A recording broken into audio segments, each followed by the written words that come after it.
Do you have some tight hips on you? Are you struggling to get into certain positions comfortably? If so, you're in luck, because now I'm going to show you how to actively stretch your hips to open up some of that range. So if you missed it, in part one I showed you a passive stretch. I'll link that up below. You should watch that one first. So we know how to passively stretch, but then actively stretch, so then we can hold on to those changes for longer. The beauty of this is it's going to be the same exact setup and progression as the first video, but when we find our tension spot, we're just going to do an active drill.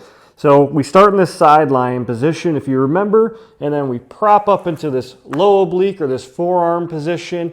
Most of you shouldn't feel much tension here. If you do, this is your starting spot. So if this is your starting spot, what you're going to do is just pretend like your hip is a door hinge, and you're going to fold that door hinge until you feel a lot of stretch on the backside of your hip.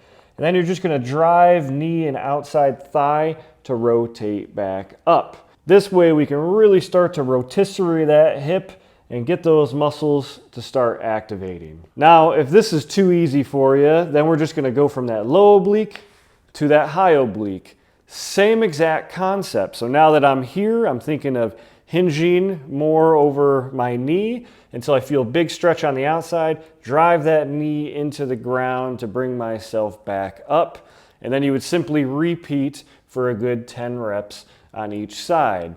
If that's too easy, we're going to sit up nice and tall in this 90-90 shin box. Same thing. We're going to hinge over the top. Ooh, I feel a lot of tension now.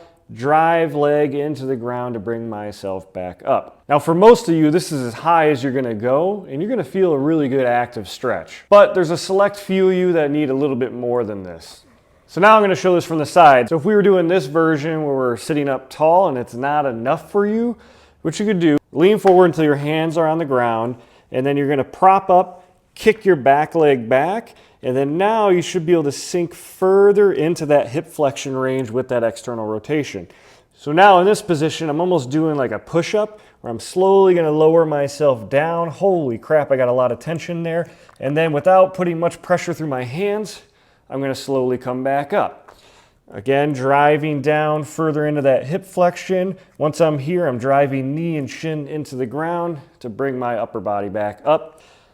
Only a select few of you are going to be able to do this. If you can do that move, holy smokes does that crush you. If you remember in the last video, once you find your go-to tension angle and position, you'd want to passively hang out there for about 2 minutes. After that 2 minutes, that's when you would want to add that hip movement to get more of that active stretch. And the more muscle contraction you can get within newfound range of motion, the more potent it is and the more neurological adaptation you'll have to hold on to that new range for longer periods of time. Now this isn't a one and done stretch. The combination of the passive and active should be something you do daily, if not every morning and evening, especially if you have some really tight hips. And the beautiful thing is this is such an easy drill. You just combine the passive with the active, and if you don't trust me, give this at least 2 weeks.